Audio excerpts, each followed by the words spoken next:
Thanks for stopping by Big Top Gaming. My name's Brian. And I'm Ethan. And this is a very special episode, one of the first of many special episodes, but we are starting up the Big Top Gaming Brawl Bracket, or the BTGBB. Oh, God. I know it's not to be mistaken for a brawl machine. It's different. Like, Big Top Gaming started when we did the Big Top Brawlers for one of the ATCs, and I was just like, I stuck with it. So I figured that I'm going to ignore the fact that Brawl Machine exists so I can have my good name and my good acronym. So welcome to the first round, the first game of the BTGBB. If you want to learn more about what the Big Top Gaming Brawl Bracket is, I'm going to leave a link to either a podcast or a video in the description below. I'm pretty sure we're just going to do a podcast about it instead of a whole video introduction, but you'll be able to learn more about what that is and who's all involved in it. Just follow the link and check it out. So for my pairing for round one, I got the Infernals pair created by Stephanie Berry. And my two lists were Zaateroth in Dark Legacy, of course, and Omodamos in Dark Legacy 2. So when I looked at Ethan's pairing, I really could go either way with this one. Omodamos can play decent into Circle, even though he doesn't have a whole lot of shenanigans outside of really pumping armor against melee. But I really felt like Zaateroth was going to give me a little bit of an edge here, because outside of like TK from Krueger, there's really not a whole lot of other hit fixing. At least I don't think there's any hit fixing in Chromac 1. He has Wild Aggression. Okay, so one thing gets it. But I decided to settle down with Zaateroth for this one. We get 4 Tormentors, 1 Foreboder, a Gate, a Hermit, Runewood, Great Princess Regna Gravnoy. We're also throwing down Lynda the Forgotten as one of the... She's a Riot Quest solo and brand new for that Winter Wasteland business. We got Lord Raj in there as the attachment for Zaateroth. We also have Nicaea, Valin Hauke, Eilish 2, and then a full unit of Cultists with Orin 2 and a Dark Sentinel attached on there, mostly I think for just balancing out the points and giving you maybe another soul if you need one for Orin. So for this round, I have James Morehouse's Circle pairing that he submitted of Krueger 2 in Secret Masters and Chromac 1 in Bones. So going into Brian's pairing, like if Agathon was there, I think I would drop Chromac just for the like you can't assassinate me trick with Bestial. Or Bestial, I always pronounce it wrong. But with Zaateroth in the pairing, I was like, I figured I was getting Zaateroth, and I was like, so you have Rights, I have Warpath, your stuff's naturally faster than mine, and you have the Well. So it's like, I didn't want to play these weird threat ranges, whereas Chromac 2 is just good into Infernals. Like TK help stops like the counter charges. You can leverage the feat to try and buy you an extra round against Zaateroth's feat, or even Omos, just to try and push you back and force you the feat. So I went with Krueger, and my Krueger list is in Secret Masters, like I mentioned. Battle group is double Woldwarden and a Storm Raptor. I got a Well, double Stoneshapers, Kogan the Exile, Scythe, Chuck Dogwood, Hermit, 2 Death Archons, because we're playing with those in the pairing, and a few lists submitted Death Archons. And then I have a Boil Master and Spirit Cauldron to round out the list for some corpses.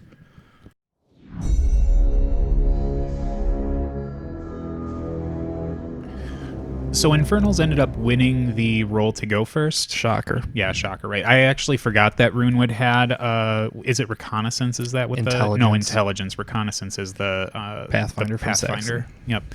So I ended up getting that with a 5 tier 2, or 6 tier 2, so it wasn't super shocking. But my deployment is probably not the kind of deployment you would want to pay attention to for an Infernals player. This is... I'm not a regular Infernals person. Like, I own the army and most of it's painted because I was going to take it to Adepticon 2019 or 2020. I think it's 2020. And that didn't work out. So it's not like I play it a ton. It just looks like I do. But when you see this deployment, I've mostly got my Tormentors kind of swinging out on the sides here. I don't really need to pay a whole lot of attention to scenario. Anarchy is split really, really wide, and Ethan only has 1 unit. I have one unit that can't score unless I kill the officer. Yep. So that's fun. So this is like the pipe dream for Infernals, right? Like it's a scenario that I can still be relevant on between the objective and the flag in the middle, and I don't have to even touch the zones because they're so far out. I don't want to get my Tormentors out that far, and I don't have to worry about Ethan putting a whole lot of stuff into those zones, so I don't really have to play that game. The cultists that I have are just kind of scooting up. I want to keep them towards some of these ones that are going to be going after that well. And having the forest here helps me ish against some of his stuff, but the well can see through the forest, so that's not a huge. Oh, it can't. Well, no, that is why I gave you that side, because I would have had to deploy it behind the forest. Okay, so this is my. As much as I play against Circle, this is my the extent of my knowledge. Is they just? I guess I'm so used to like the gate just being better. Yeah, fuck off. We even had that little discussion. I was like, it didn't matter which side I gave you. Like I was like, I don't want that rock, I don't want that forest, but your gate can just shoot through it. Yep. So it's like this doesn't hurt you, and it just gives you a place to put your gate now that you don't have tactician. Mm-hmm. So now I've got essentially. Zaateroth just keeps throwing all of her upkeeps out to get them where she needs them to be. I have Rites of Torment on her. Then I have Scything Touch that's channeled through her for Foreboder off into the Tormentor that's on the very top side of the screen. I figured with Ethan having the bird like kind of central, that one shouldn't have too many issues getting to it. And there's 2 Woldwardens that are there.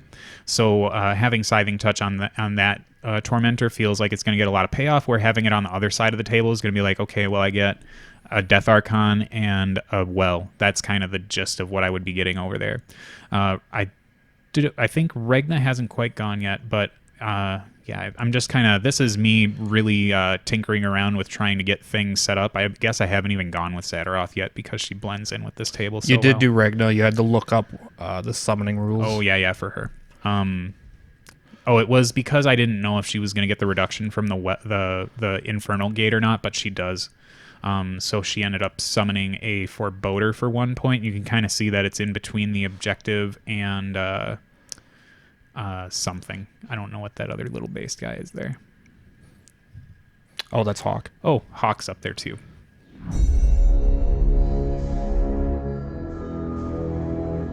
And then Brian didn't mention it, but Nasia turned into a Desolator up top because that's what happens. Yep, because I kind of forgot to deploy her, and then I was like, oh, I have Nasia in this list, so then I just slapped her down, and I was like, she's going to become a Desolator anyway. And then Scythe runs off to the bottom of the screen where you can't see her, and here Brian tucked behind the woods.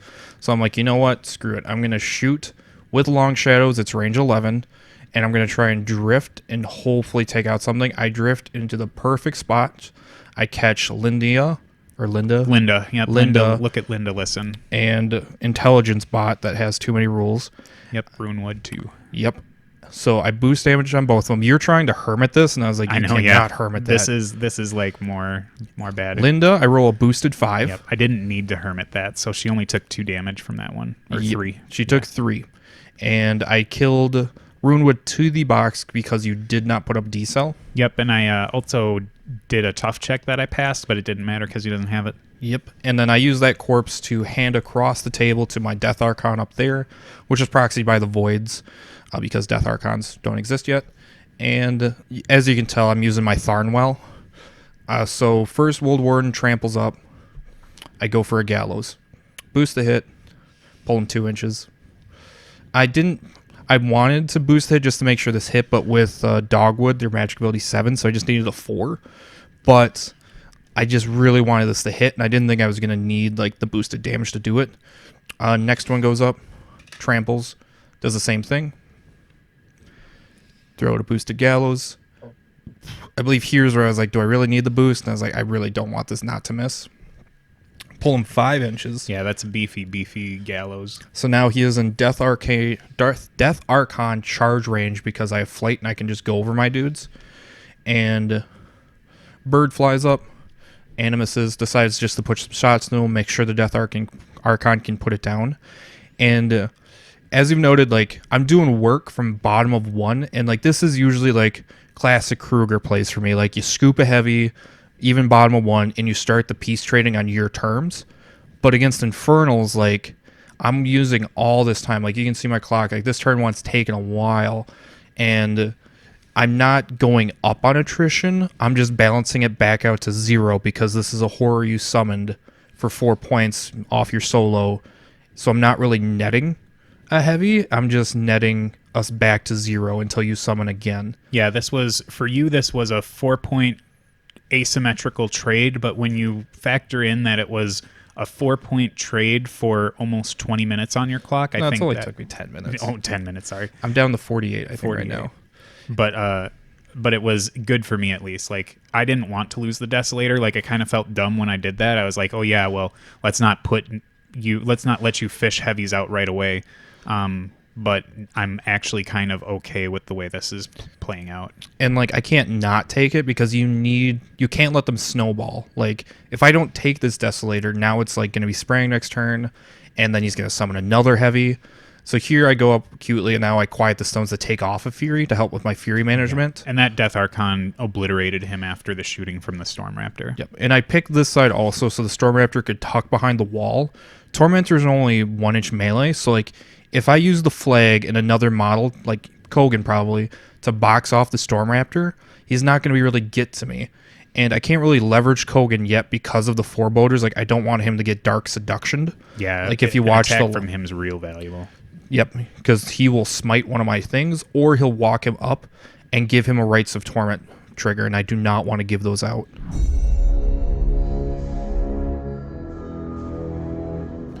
Okay, top of turn 2. Like I had said previously, I feel bad that I kind of lost a heavy, but with Ethan and I kind of getting more balanced out on time, because I had a really long turn 1 from just trying to, like, find my center with the rules and everything, so I feel like I got a little bit of a bonus in that it took Ethan a while to get that heavy down and kind of put us back on even playing field in terms of clock, because I really don't think that this is the type of game where I'm going to close out scenario anytime soon. So my turn starts up with getting the gate loaded back up. I mean, I think it got loaded the first turn, and then I just didn't get to do anything with it because you had Windstorm up. I mean, I just put no, you weren't even. You weren't even in. This is the turn. I'm getting confused here. So I'm full on souls. That's the thing for the gate. So now I'm trying to figure out, like, can I get to this Void Archon, the Death Archon that's hanging out by this tower? And what I was an inch out from being able to get to it. So in order to do that, I would need rights. So I'm trying to think here, and maybe I'm spending another little too much time trying to figure this out, where can I try and fish out any targets for rights? I've got a Foreboder, I've got Regna hanging around. Is there anything that I could possibly pull out to try and start the rights train to get this Death Archon before it takes more heavies? And then that, like, I think I let you know mid-turn, I'm like, magic attacks don't trigger rights, right? And you're like, oh, well, that's news. Yeah, that was something. So I guess with every Warpath and Road to War thing I've played with, I've never used magic attacks in those at all, because it's like Khador and Trolls, right? So it's definitely, this is kind of like maybe my 5th game with Infernals or something, but everyone seems like I learned something new. So here I try to get cute and hope that I can deviate enough backwards. So if I roll a 1, I was hoping to be able to not drift so far back to get to miss the Hermit, because I'd like to try and chip him away since I don't have anything up here, and that Hermit could be a problem later. Unfortunately, with the way that the well was positioned and the Hermit, Death Archon, I was only able to drift. So I could, if I drifted an inch back, it wouldn't clip him. So at this point, I decide, okay, Brian, stop screwing around on the clock. It's time to just play the positioning game, because I need to try and entice Ethan to come forward into me, because he really doesn't need to move a whole lot to get things from me with TKs and gallows and things like that. So I figure if I play just a little bit more cagey and try and make it so that Ethan has to commit more to the middle of the table, that's going to be better for me, because I have a really defensive feat. I have Long Shadows to help me out, and Lynda's little relic that she carries around that takes -2 off a range might be able to do some work, but I've decided to put her on the flag so that actually doesn't get to do a whole lot for me right now, because I think the way you have to leverage her is keep her within long shadows, outside of 5 of things that could do work to her, but within 8, so that if they decided to move up and shoot, they can't hit her and they can't shoot your other things because there's just so many neg range bubbles. She's a really, like, for 4 points, she's got a butt ton of rules, and they're really complicated to try and get them to work out. I'll complain about her after the video. So this is another good Brian move where I've moved my Foreboder up into the middle of the table, and my cultists go up and start trying to kill each other so that I can get souls onto Orin. One cultist ends up missing, and my Dark Sentinel my Dark Sentinel misses, and then the other cultist shows him how to get work done and pops one of the other ones. So Orin's got 2 right now because Runewood gave him another soul. But that Foreboder in the middle of the table, I think, is Zaateroth, so I move up and feat, and now I'm going to start casting Stygian Abyss. You moved Regna's up. Yeah, I know. That's what I'm saying. Yeah. I thought it was Zaateroth's, but this is Regna's Foreboder. So now Ethan's kind enough to let me kind of rewind that and get Zaateroth's moved up to get into position. I figure this is just me trying to go for some really chip damage on the Death Archon. I really don't want to watch these guys play out to their max potential. So I go ahead and take the shot. And I don't think I do a ton of damage to the Void Archon. I think it was like maybe 2 damage, something like that. Yeah, you did 2. And I didn't opt to re-roll with Orin. I probably should have with a roll like that, since I invested so much essence into it. But then Regna goes up and just cracks it and leaves him on 2 boxes. Because you had thought about hermiting this, but we're like, you just need a 15. That's not going to happen. And I rolled a 13, left him on 2. Yeah. And then the rest of these Tormentors are just positioning in that top zone so that when Ethan comes in, hopefully I can kind of mitigate the Death Archon's reach. But I think they've got a little bit wider of a breadth than what I was expecting.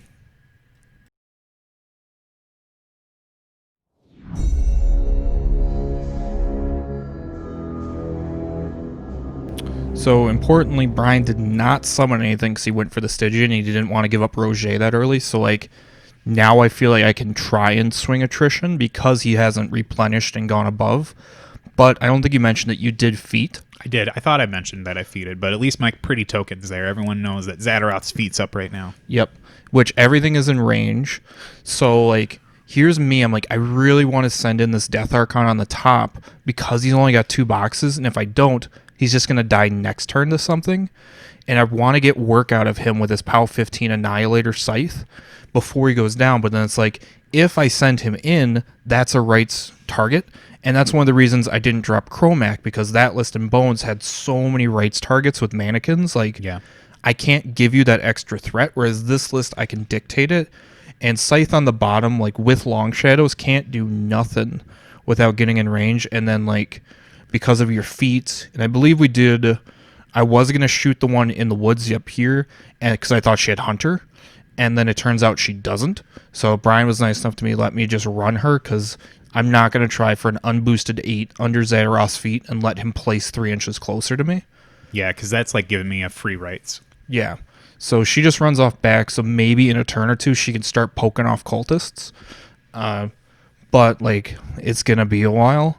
And by then, the essence economy will have already stabilized, so it's not once you start losing cultists that late, it's who cares?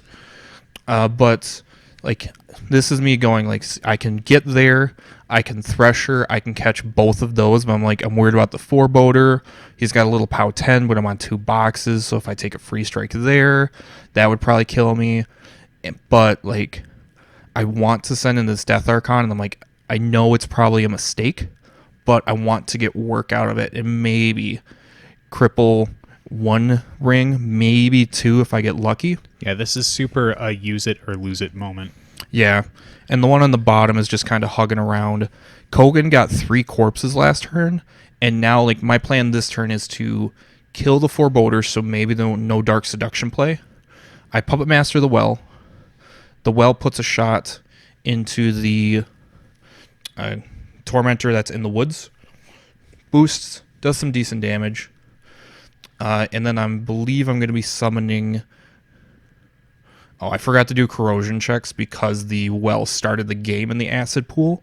So it did not go out turn 1, went out turn 2, but then since he ends his turn in it, he gets corroded again. So I summon a tree, and I did not summon last turn because I wanted to keep the tree in place and have it safe from like being killed as a rights target until I could use it to arc. And like it feels, people might disagree with like wasting a summoning out of 2 points solo, but I don't have arc nodes in this list, and I like being able to just summon an arc node across the table and be like, get a TK where you weren't expecting it. Yeah, you've got a little bit of wiggle room with where you position that too, so it can the Gallows Grove from the well can actually influence a pretty big portion of the table. Yep, because it can be placed within 3. It can't use its. Doesn't have a combat action, but it can still place itself 5. So now it's 8 inches away from the well, reaching 10 inches with Gallows or 8 with TK.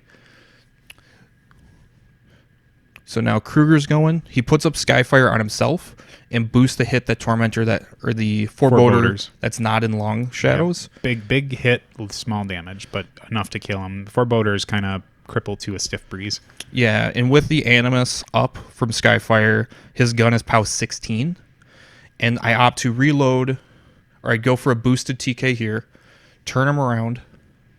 And that's one of the reasons Krueger is just so good in the Tormentors, and like, I wish you had dropped Omodeus, but I knew you weren't. Just because, like, I can TK around the brick. Yeah, there's no repositioning, whereas rights can kind of make that happen for you. Yeah. And then here I'm measuring the bird. The bird can't get within 10 without going over the wall, but with long shadows, the range is still 11, so I won't get Animus. And, like, I decide to stay where I am, aim, shoot the Foreboder with the first shot, because he was in Animus range from Krueger, and now I'm reloading into the Tormentor, just to try and get some damage. Like I even say this at Tam, like this feels like a waste of time because the cultists are there and they can just heal it up, but I want to force you to actually do it. Mm-hmm. And maybe like that will screw with your order of activations, but I don't do a lot of damage even without decel up because he went for the Hellfire. Yeah, and the healing on I guess the healing on them is range 3 at least, so I was thinking it was base to base. But no, they're the only healing like for War Beast or Battle Group, like that's not base to base, like medicate, repair, base to base, but because you're Infernals, it's range 3. But I'm not going to bitch about that till later. So, like, I believe here's where I'm like, if I give him a rights target, can he get to my Storm Raptor? And I'm like, if I stay more than an inch away from the wall, he can't fit over there. He can't fit on the flag. And I'm like, okay, if Kogan goes right here behind the wall, he cannot fit over and get to my bird. And I was like, okay, maybe Kogan might survive because he's only mat 6, and if I tuck behind the wall enough, he would need a 9. So I opt to just keep the bird exactly where it is because I feel like that's the safest spot. And then one of the Wardens, I move over, base to base with the Raptor to create Fort Krueger, TK the Death Archon. He's full on corpses from the... because he starts with 1, the well got him 1, and then... Foreboders, and they collected the corpses from the Foreboders. Yep, they don't have souls, but they sure got bodies. Oh, yeah. So now Hermit got TK'd by the other Woldwarden, and now I'm charging off. I'm base to base. I can't Thresher and get line of sight to Eilish, but I'm mat 7. I have to Puppet Master this because I missed with Annihilator, and I popped a Mortal Fear. I hit. The charge does pretty decent. Takes out, I think, the first spiral. The Thresher attack hits. On his buddy, it's dice -4 with Signs of Importance, and he rolls box cards. The second Thresher hits. Yeah, you're throwing tons of damage out there, but the Tormentors are both still up, and it's only their outer ring that's dead, and that's not really a big deal in this theme. No, like, once you're... The second one is the one you want to get out, and now that they're mat 6, it's a little bit more impactful. Yep. And their Kogan moves up, full on corpses, just the body block for the bird, and maybe live. And then this Death Archon, I'm like, where do I want him to go? I had debated feeding with Krueger too, but I was like, I didn't feel like it was worth it because he wasn't going to get to my battle group. And I opt to move this Death Archon outside of 12, which is rights and then charge threat with Ghostwalk. And then the tree shifts back outside 12 just so I have it again for next turn.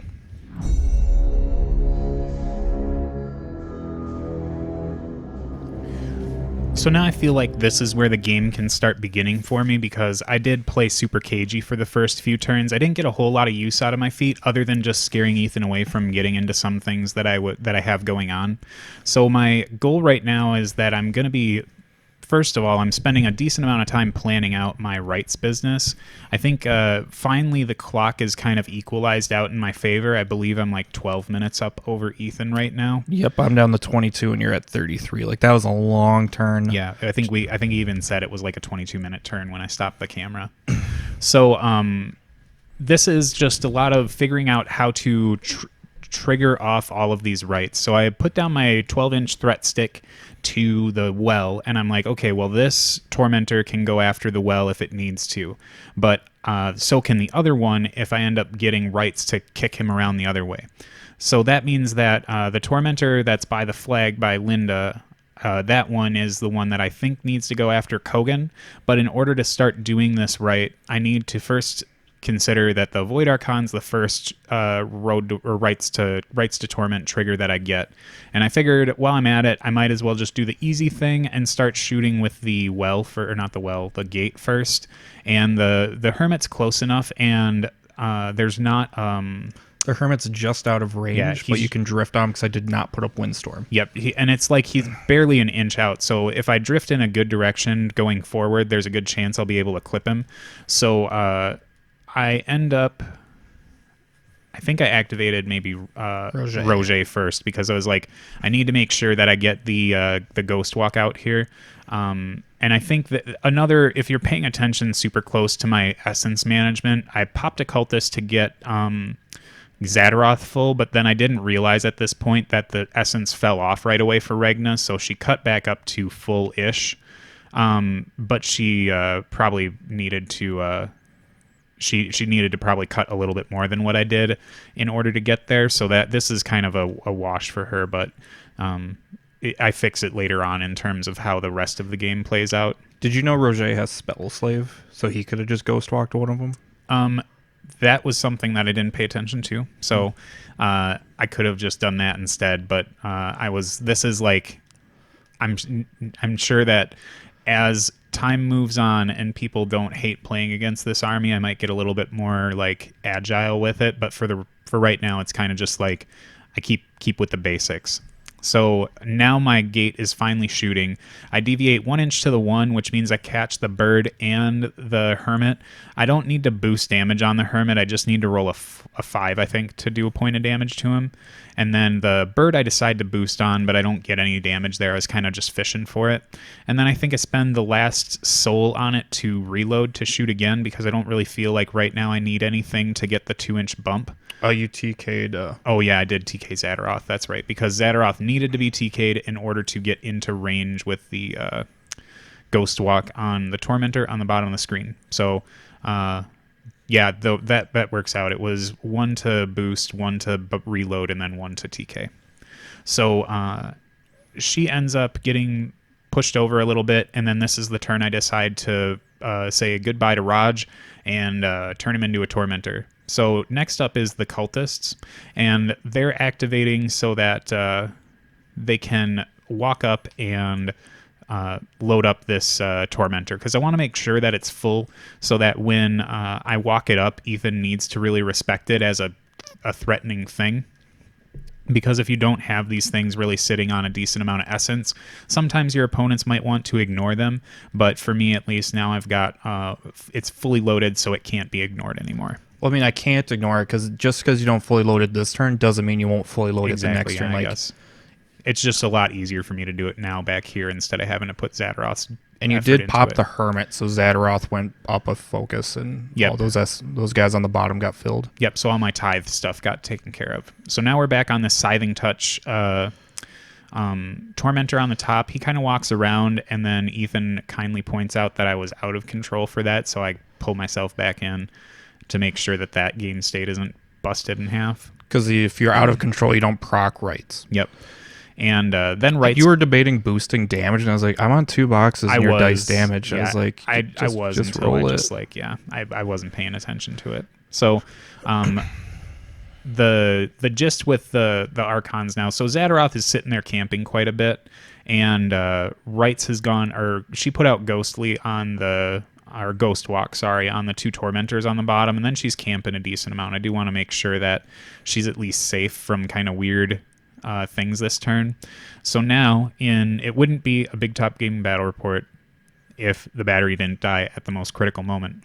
So I was so enthralled with my turn and all these Rights triggers and all this stuff that I just kind of, the battery lost track. So what ended up happening here was that the Rights trigger went for the Tormentor that was by the flag with Lynda. He took off into Kogan and just wrecked him because Ethan wasn't interested in trying to Hermit that because I had so much Fury and it really didn't take a whole lot to deal with him. Or Essence, sorry. So then his Rights, he triggers Rights for the Tormentor that's turned backwards. So he moves up and then charges into the well. And Ethan does Hermit the charge. And that really was a bummer because after I spent all of my essence except for one, I didn't come up and I came up short on the well. Yeah, it had about 12 boxes left. It started with 27. I was like, if I Hermit the charge, you'll have a second initial, four bot attacks, so it's 5 attacks at dice minus 2. Like, on average, it's 25-ish. Like, I might live, and then you just rolled absolutely terribly. Yeah, like, it was you didn't real break bad. a 7 on any of your damage rolls. I'll go ahead and say that the reason why I rolled low was because I was thinking that I was trying to hit them, so I didn't need the low numbers, so I channeled that essence of low numbers into my dice and then threw them when I don't need to roll the hit, and that's what happened. Sure. That's my crystal salt burning theory. So outside of that, I think I'm not doing too terribly bad. I've got one Death Archon down.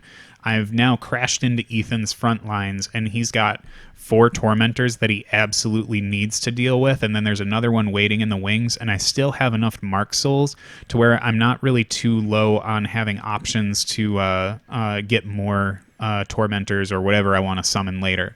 Eilish is kind of hanging out in the back, but he's quite mobile when you can move him Puppet Master and then zap him out so that he can get into a better spot for another heavy to come out. So mostly I feel like Zaateroth is pretty safe, and Ethan has a whole lot to deal with and not a lot of time, even though I chunked about, 15 minutes on that turn? A little bit more, because it looks like you're down to 13, or is that 18? I can't read from here. I'm pretty sure it's 13. Someone else will be able to see it. Yeah, it looks like 13, so you spent about 20 minutes on that turn. Yep, but I do feel like, even though I only killed 2 things, and one of them had 2 boxes, I feel like it was a pretty effective turn. I just really wish that well would have went down. And you went up 2-1 because you contested my flag with a Tormentor and a Shrieker that Princess summoned. Yep, that's maybe that didn't. Oh yeah, the Shrieker's just perfectly behind the Tormentor. So I did summon a Shrieker up there this turn, which seems like a good thing to have since Ethan's so spell focused. Yeah, Wailing is a bitch.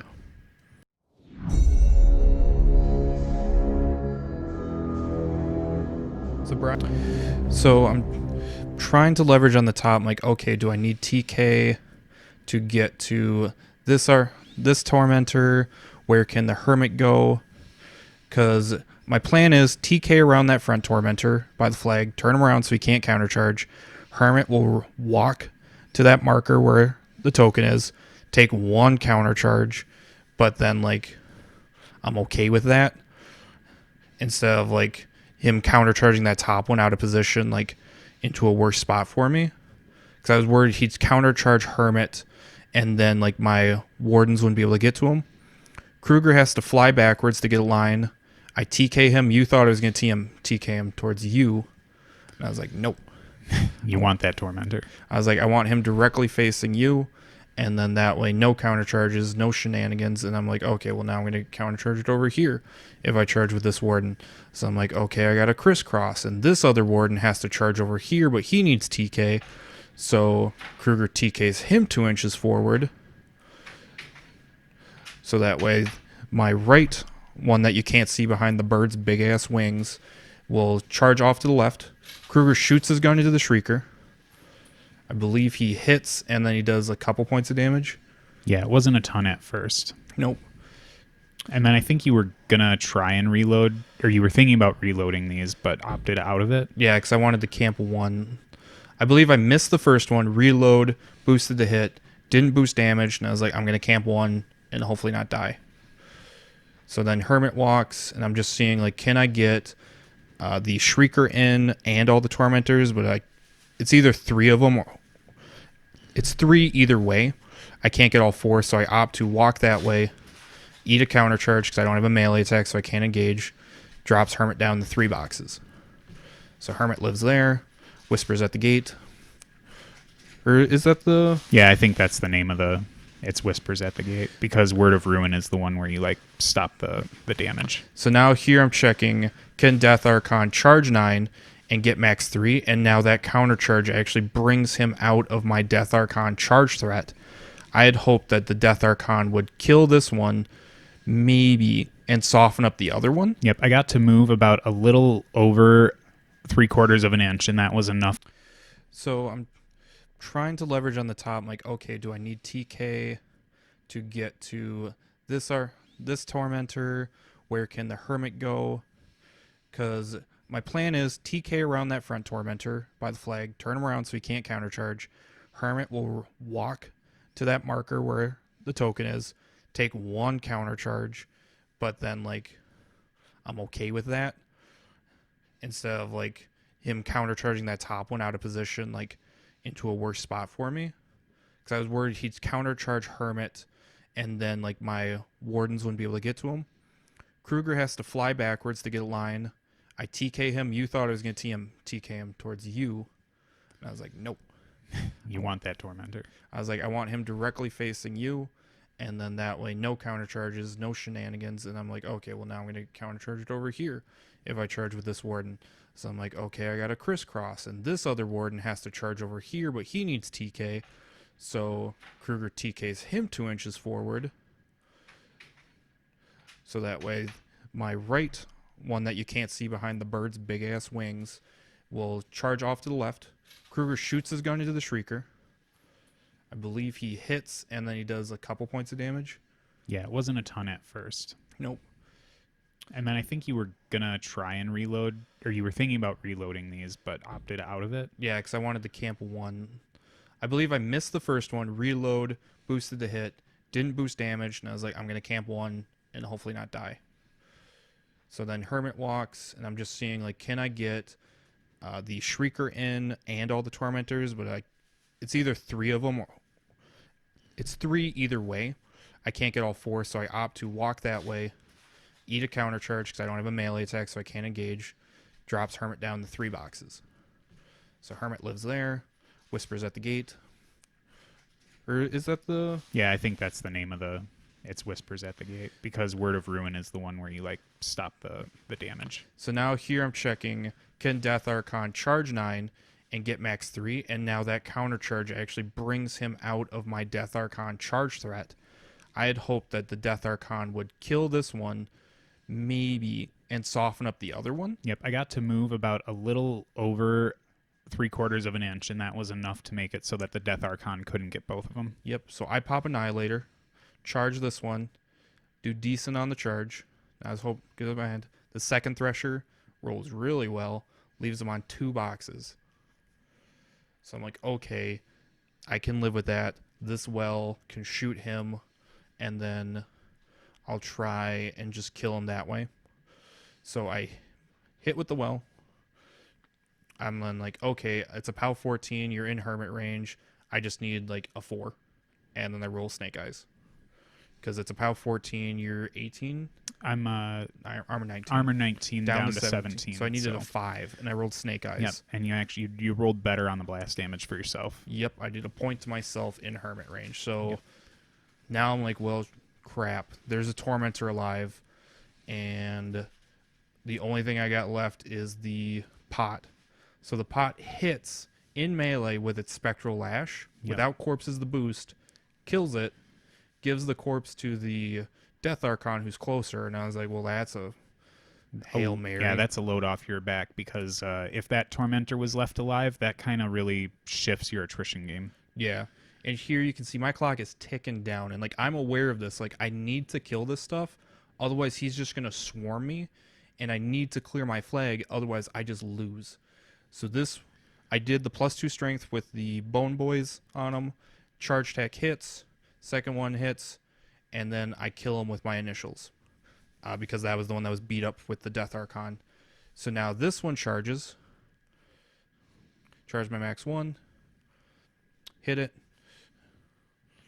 I'm dice +1 after Hermit and the Stone Strength. The charge attack rolls meh. Second initial hits, rolls better. He's on 6 boxes. Yeah, it's real low. Yep. I opt to chain attack smite. I smite him 5 inches, still in Hermit range. This is still a POW 18. I need a 5 to kill, and I was like, I can roll a 5 this time. I want to buy attacks into this guy, so I kill him. Corpse goes to the Death Archon again. So I buy an attack into the Shrieker. I hit. Dice +6 puts him down. Yep.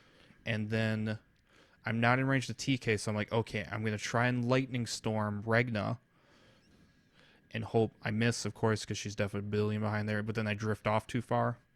Yeah, you drift off and land on the well, gate. Yeah. And, which doesn't crack damage. Nope. And as you can see, I'm sub 3 minutes, and I still got another Tormentor to kill. Yeah, with the Storm Raptor, it's like this is not what you want to be doing with 3 minutes left on the clock as activated Gargantuan. Nope. So, like, I'm just buying attacks into him. All my initials hit, kill him, and I believe I didn't even have to buy an attack. Yep. I think you actually had to rile him a little bit. Yeah, I had to rile just to go up to full. And now I'm down to 2 minutes, and we're tied 2-2. Actually, I didn't score my flag because none of my solos could get there, and they all had to do work buffing stuff, but I probably could have ran one instead of doing the +2 strength. I didn't think about how beat up that top Tormentor was.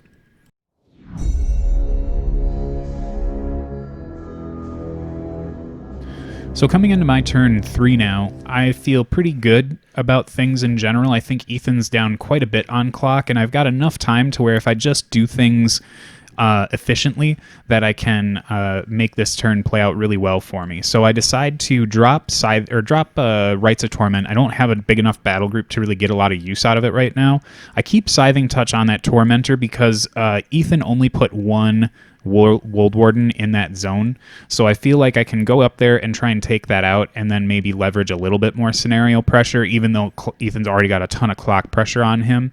So what I decide to do here is first roll up the souls for the gate, and I get a couple back since I was empty last turn, and actually I think I can only do that when I was empty, so when I refueled that gate, that was also something I couldn't do. You cheating son of a bitch. It would have saved your Hermit a damage or 2. But I decide to use the gate to shift Zaateroth over. I have some weird thoughts in my head for how I want this turn to play out. So next up, Eilish ends up putting Puppet Master on the Tormentor that's going to go into the Woldwarden, and then teleports on the other side. I decide to try and get some extra damage in with Regna by casting Hellfire into the Woldwarden. I miss, but I use Orin's reroll to reroll that, and then I do a pretty decent chunk of damage on the damage roll with the Woldwarden, so we're chipping away. So now I'm just figuring what is it that I actually really need to be doing here to get things to work out. So I walk up, I first try to charge with my guy and then realize that his first circle is out, but I think the theme lets you do that for free anyways. It doesn't let you tithe turn 1. Oh, yeah. So I end up getting the Tormentor to walk in, and then I pull it back into Zaateroth's control area so that I can actually use some of the things on this. And I don't have to spend a whole lot to get the Woldwarden down, so that thing's out of here. So now I get to go to my cute play, I guess. This is where I'm kind of mapping it out, and I'm seeing if the cultists can run into that top zone now that the zone is clear. And the way that I get to do this is by activating Zaateroth and ghost walking Orin, and then I decide for whatever reason to charge Scythe. I feel like getting the boost for free would be nice. So I'm also in the back arc of the Death Archon, so I wouldn't take a charge from it. So she ends up taking Scythe out, so my flag isn't contested anymore, and then my cultists have enough room to walk around the Wold Guardian and get into the zone. They have plenty of speed to make it there, and then Orin just gets to run through the brick, or the rock in the middle. So next up then, it's just putting the Hermit and Lynda on the flag in a place where they can be like effective and make sure that that I have 2 solos there. So at the end of this turn, I end up scoring 2 and going to 4, and Ethan's flag is still not scored, of course, so he's at 1. So I got a lot of pressure on him right now.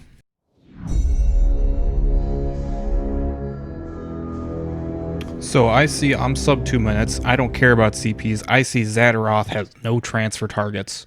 So that's all I'm going to do. Tree shifts, gets lying around the woods. Krueger flies, got Puppet Mastered.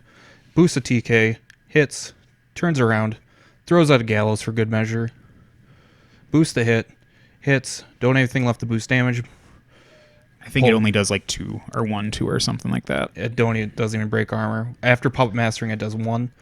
I opt to fly the bird, I Animus, and I boost the hit, and here we get into like a 10-second debate. I'm like, I'm at 8, and you're like, oh, a 5 misses, and I was like, wait, you're turned around, so you're 13 in the butt, so that a 5 would have hit, and then like I reload, boost damage, she's down to 2 boxes, and the Death Archon moved up, I rolled to attack, and I clocked, and with the current Steamroller rules, you don't get to finish the attack, I don't believe. I think if you roll the dice and hit, then you get to do the damage roll. Like, I thought that's how it used to be. I thought we looked it up and like, so we counted this as me clocking. Yeah. We got into a small debate on whether Ethan would take the game or I would take the game, but I think that way we ended up pulling it was that you just gave me the win on that one. Yeah, I clocked. Like, I hit Zaateroth, so like I need not trip ones to kill her at dice -1 with the Death Archon with Annihilator, so like she probably 99% dies. Yeah, and the way that I probably could have made this so it wasn't such an easy assassination for you would be to instead get within stealth range for Scythe and then just shoot her, because I've got 2 attacks out of that and can just aim and reload, or just shoot and reload. You just needed to run Zaateroth away. Like, you didn't need to clear your flag. You were up without your flag. You're up 3-1. I'm down to 2 minutes. You just need to summon another heavy, contest my flag, and that's the problem. Like, end game, people don't respect Infernal's contesting power of like, you didn't repo Eilish, but I didn't reposition any of my solos that game, because Eilish walks, teleports 5, repos 3, and then you're like, boom, discount heavy. Then it walks 5 inches, and it's like, well, kill this every turn. Yeah, there's a lot of nuance to Infernals that the more you play them, the more you get to fish those things out. But this was definitely a tight game, and it was definitely a good end to the first round in our bracket. So the Infernals move on, and this circle list is staying behind. Yeah, I'd really hoped to win, so I wouldn't have to play into Infernals again. You could have taken it, and I would have been fine with it. But I clocked. Like, I literally clocked. Like, I should have like known that I hit with the bird instead of having to redo the math for 10 seconds, and that's literally what like cost the game. But like, Infernals is just such a rough matchup. Krueger is probably Circle's best answer to them, but it's still like, you can't mess up. And like, I like the Secret Masters list, but I feel like if Krueger had been in Bones, I would have been in a much better spot. And for what it's worth, when I reached out to James to get these lists, it was originally in Bones, but then he had given us this list too to kind of shift it up a little bit and play something a little different. So originally it was going to be in Bones, but then I figured that this would be the more like interesting thing to see, something different. Not that I was like tired of playing against Bones or something with Krueger 2, because I'm not. Like, it was just something different. Yeah, and like, I don't hate the list. Like, I like it. I like Secret Masters is opened up a lot. Like, I believe I've talked about Secret Masters where I fucking hate the theme. If you try to play it as a druid theme, if you play it as a super Riot Quest solo merc theme, it does pretty well. Like, we played it with double Death Archons because we were under the assumption that 2 Death Archons are allowed in theme because of how the theme's written. Like, they would have to change the theme. It's one of the 3 themes right now that, as written, allow double Death Archons.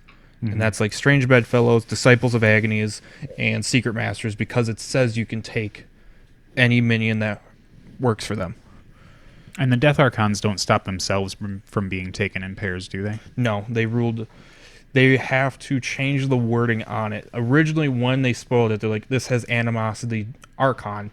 And it's like, that's an Archon, so you can't take 2 of them. And they're like, no, it's Animosity non-Death Archon. So you can take 2 in the themes unless they change the themes. Like, if Strange Bedfellows can take 2 Death Archons, it's just like, fuck me. Yeah, it's a tough deal. Overall, I enjoy The Infernals list is fun. There's a lot of moving parts to it, and like I said, if you're a person who likes to play the attrition game and play it a little bit more on the bent side, because I think that the Infernals kind of break the attrition in the game, this is definitely a list to be doing it with. It's very rare to make a Dark Legacy list that I wouldn't like, because there's always a reason to run it with the battle group that you do. I mean, I could have easily shaved a Tormentor out of here and put in a Soul Snake and been fine. Like, it wouldn't be as, like, effective in quotes, but it doesn't matter when you can just throw whatever you want in terms of heavies out when not their part of their purpose is to do work, but their main intention is to just be there.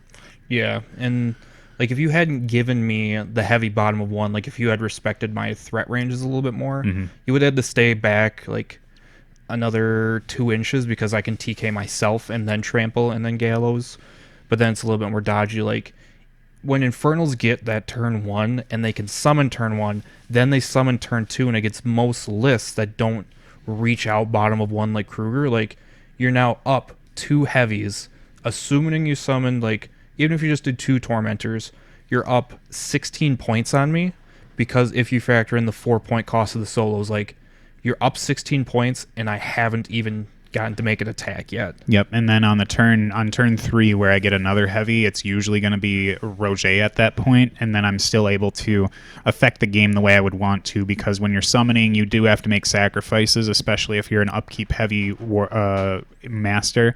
But with Roget, you just get to like summon your heavy right away for free and just like exist in that world where you can do everything you need to in order to make the game go the way you need to. Yep, basically he gives you that turn 3 or 4 where you're like, okay, I need my essence, and it's just like, I don't care, free pocket heavy, whatever, deal with it. I would like to see because I feel like what's happening right now with the Infernals in general is that when the pandemic kind of like crescendoed, or I mean, like, I can't say that it's already kind of hit its peak because we don't know yet, but like Infernals, that was like, we didn't get to go to Adepticon to see how they would shake out there, and I know at least there were 5 or 6 people that were for sure taking Infernals, even though they were quite new, but we haven't had enough time in like the real table world where the Infernals have really like shown the extent of how much they changed the game.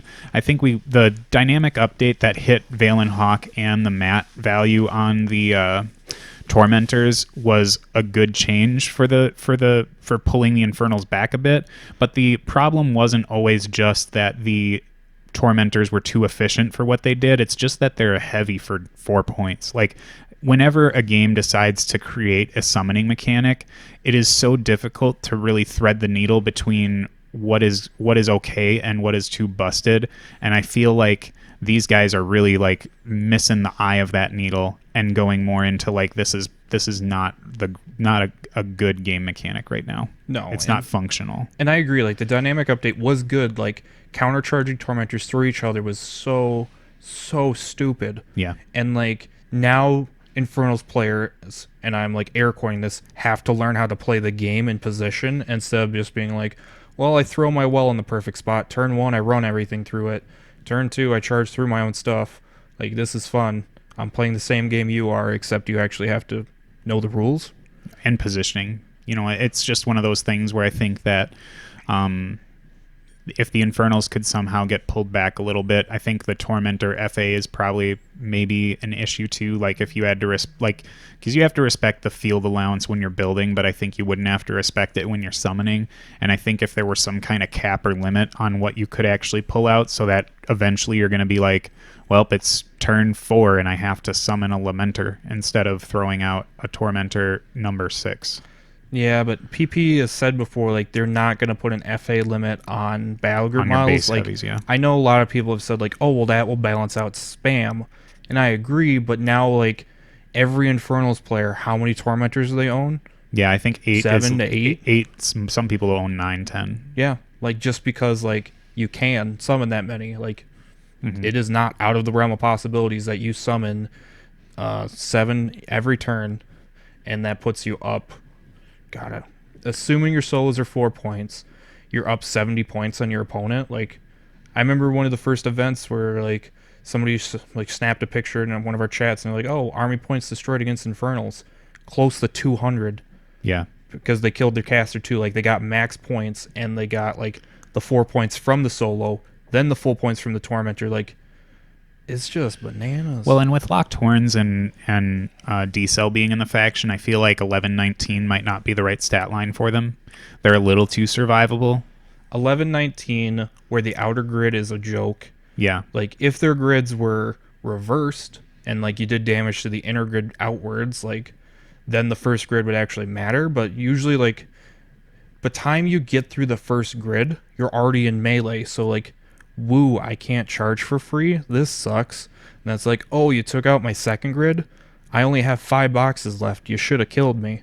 Yeah. That's I think that we're kind of both on the same aspect. It's either easier to damage, or the damage becomes more relevant at the stat line they have. Mm-hmm. But overall, still fun list to play. Fun for Probably you. not fun to play against. But this one's moving on. Infernals is one of those factions where you need reps into them. Otherwise, like, they will just blow you apart. Because, you like, also need reps with them too. Like, I kind of luck sacked into winning this game. no, we both had some takes backsies, but Yeah. But, like, I played my standard Krueger game. Like, okay, I'm going to scoop a heavy, work my way through. But, like, that doesn't work because you need to change how you play. And it's this weird catch-22 of, like, I fucking hate playing into Infernals because it's not fun for me. But if I don't play into them, I don't get those reps, and I don't get that experience of, like, okay, this is how I counter it. This is what I have to do every turn to be ahead and stop the snowball. So then when I do play into them, it's just as bad, and then I'm going to bitch about them more because I haven't played into them, and they're just still going to do really well into me. And then, like, I'm not going to want to play in them, and it just, like, keeps going and going and going. Yeah, it's a vicious cycle for kind of losing your motivation to want to play in events like that. And then, like, with War Table, like, I don't want to play into an Infernals player on War Table. It's going to take forever. Like, the summoning's going to take forever, and it's like, if I want to dedicate 3 to 4 hours of a game, just because it takes longer online if you're not playing with the clock, like, do I really want to waste that time playing into Infernals when I'm not going to enjoy it? Especially when the attrition is their big, like, thing. So if you're attritioning on a War Table game, it just is... It's sometimes can be very exhausting. It just drags on forever. But, like, I don't know. We'll have to see when real in-person gaming starts up again, if Infernals are just still a problem. Yeah, I think when things balance out and we can kind of not get back to normal, so to speak, but kind of figure out what our new normal is, I think that there could be some implications on what would happen with the Infernals in terms of adjusting their rules downwards a little bit, but only time will tell. Yeah, because, like, I know the trade-off is supposed to be like, oh, well, the Tithe and Essence economy. The like, Tithe, honestly, is a joke because of the Hermit. And, like, the Essence economy in general, like, there's no trade-offs. Like, if you know how to play the faction, it's trivial. Like, you summoned a Desolator turn 1 way away from your cultists. Exactly. I could have loaded up. So then, like, that's the problem. Or, like, you activated your cultist turn 3 before you summoned your heavy, or one of those rounds. Or no, I think I had, that was one where I had a discussion where I was trying to get it to, yeah. You activated Hermit first, where if you had waited, then the Hermit would have loaded up that one too. Yep. It's just like, once you get those reps in with Infernals and you get down the order of activations, like, and then you did that where there, you're like, I could buy an attack, not kill your well, or I could tithe down the 0, force you to kill it, because if you don't, I'll just allocate to it, and then you have to deal with it. So it's like, you can't leave it there. No, I can't leave the heavy. It's not like it's going to go away next turn automatically. It's still a heavy. Yep. Well, tough stuff, but we'll move on to the next game in round 1 and see how that shakes out. No. I was allocated time to bitch about Lynda. You were allocated time. You said I could. Lynda, like, she has... I'll keep this quick, because I don't want this to feel like this is the I hate Infernals rant. Because we've all heard that. I know. Like, nobody wants to listen to me bitch about Infernals, because it's like, but you don't have the reps. But Lynda, like, she has the Riot Quest problem of, like, how many special rules does she have for 4 points? Yeah, and how many of them are good? She has 5 different abilities she can do on top of low priority and AD. So, like, I think, isn't it 4 abilities with low priority? She has Effigy of War to give Relentless Charge to a model, warrior model / unit. She has within 8 inches, models can't give or receive orders. She has Simmering Visage that gives dodge to a model, She has Tome of Living Shade. Yep. While within 8, enemy models suffer -2 range on ranged and magic, which stacks with Long Shadows to -5 for some reason. And then she has Wilting Horn for her 5th ability, where while within 10, you have to pay an additional 1 to upkeep and an additional 1 to cast. She has the Animus of a Woldwarden for free. Yeah, And she is then pretty low priority. She is pretty bonkers. Like, I don't think she breaks Infernals any more than what they already are, but she's a lot of beef for not a lot of points. No, like she's 4 points. Like, and the problem, I guess, and this is me, I'm not trying to tangent into anything, but I feel like at some point the point cost of solos doesn't matter. So when you're 4 points, that means that it's really good because it means you can pay for that. But if she was 5 or 6 points, she'd just be a rec option anyways. So like, I feel like 4 points for her is just maybe a little out of line. yeah, like she should be at least 5 because, like you said, then it's like, well, now I can just spend 4. Like she costs the same as a Wretch. Yeah. Where now, like, okay, I'm going to take Hermit for free. I'm going to take Regna for free because she was 6. Then what was your third rec? Runewood, I think, is 5 also. Yep, he's also 5. And it's just like, well, swap in a Wretch. Like, where at least if she was 5, then it's like, okay, is she worth a rec? Is she worth the extra point over a normal 4-point Mark Soul? Mm-hmm. Like 5 should be her minimum with all that she does on top of the low priority. I hate that rule. It's really rough, yeah. Like, it just shouldn't exist. Like, how can it be low priority to kill a Mark Soul that does all of those different abilities every turn, and every single one of them is good? It's not like there's a dud ability that you'll never cast. Yeah, no, she always has something worthwhile. And that's my rant about Lynda. And I don't want it to be...